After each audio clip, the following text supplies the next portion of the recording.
the release of Season of the Deep, Last Wish weapons received a massive overhaul, and one of these includes the Apex Predator with some crazy perks that make it the best new rocket launcher in the game. So today, we'll be showing you the god rolls to farm for, how it stacks up against other top DPS options, and some crazy new damage rotations to maximize your damage potential in Season of the Deep. I'm Above, and if you enjoyed today's video, a like and subscription would be greatly appreciated.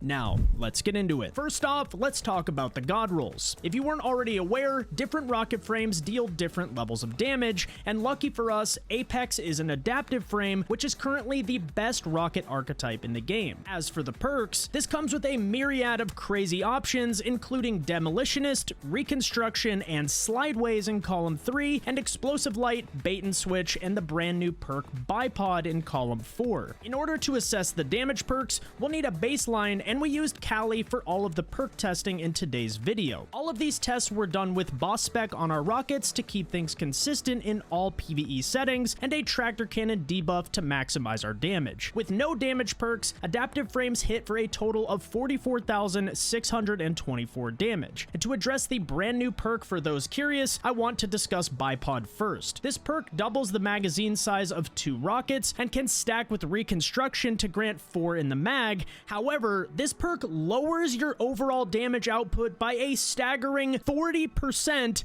with the base damage of the rocket coming in at just 26,774. So if you're curious, please do not use this perk. Explosive Light, which has been the best damage perk for quite some time now, is a 25% damage buff that brings our total damage to 55,698 per rocket. With that said, Apex Predator can now roll Bait and Switch, which is roughly a 35% buff, bringing our total rocket damage to 59,094, which is 10% higher than Explosive Light. Though your first rocket won't be buffed by Bait and Switch since you'll be proccing the perk, firing just 3 rockets within the perk's 10-second damage window will exceed Explosive Light in overall damage. With this in mind, Bait and Switch is now the best damage option in my opinion, and isn't reliant on orbs for your damage setup. Though this is typically easy to do, Explosive Light does reset when you die, and falls off after just 6 rockets on Hothead, the current DPS king. The damage rotation you're watching in the background lasts for just over 20 seconds, and of the 9 rockets fired, just 2 of them are unbuffed by Bait and Switch,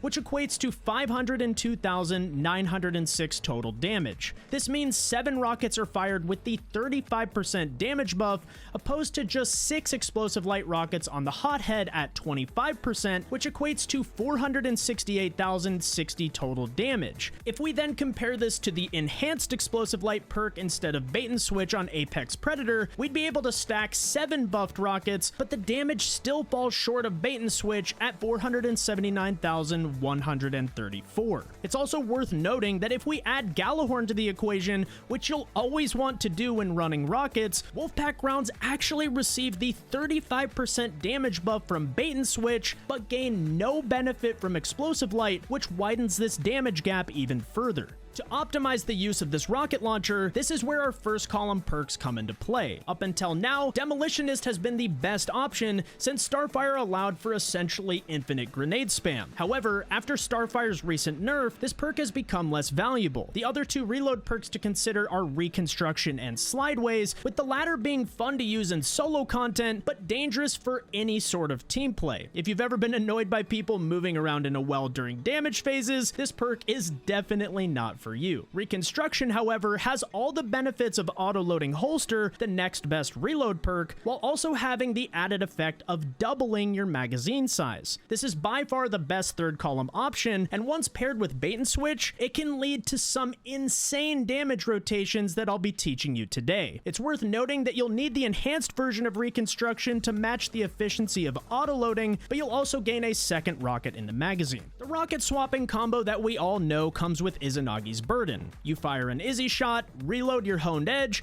then swap to your rocket to get some extra damage during the animation's downtime. With Reconstruction and Bait Switch, you can do this same rotation, just with an extra 10% damage buff to your rockets. The rotation is fairly simple. Fire your energy weapon, then rocket launcher, then Izanagi. You then reload your honed edge, then swap back to your rocket, which will now have Bait Switch's 35% damage buff with 2 rockets in the magazine. Then simply swap between your Izzy and rocket as you do with auto-loading holster, and if your Bait Switch runs out, simply refresh the perk and start again. This works with literally any weapon combo as well, so if you wanted to run double special or even test out the newly buffed Cloud Strike in place of Izanagi, this rocket will still complement those weapons extremely nicely. And if you're looking for more advanced tech to really push your DPS numbers after the Starfire nerf, this is for you. We all know Strand is a top tier subclass in GMs, but it's now actually the best subclass for raw DPS output as well. This setup can be done on all 3 characters, as this damage rotation solely relies on universal fragments. First up,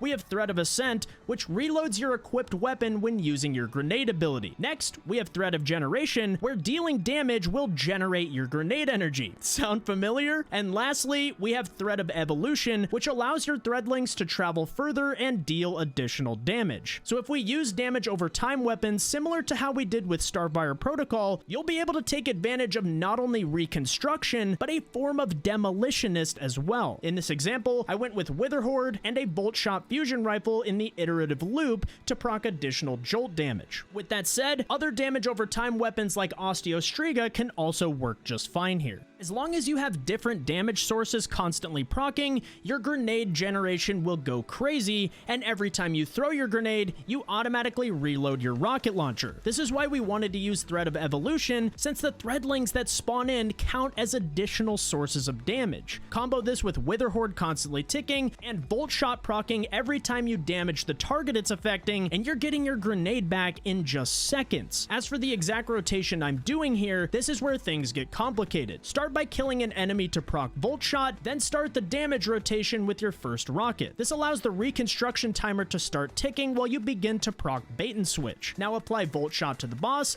then fire a Witherhoard for damage over time, and swap back to your rockets, which will now have 2 in the magazine while also having Bait Switch active. You can then use your Threadling grenade to reload and fire a third Bait Switch rocket immediately after. Reapply Witherhoard, fire your fusion, and continue cycling your rockets for a reload-free damage phase.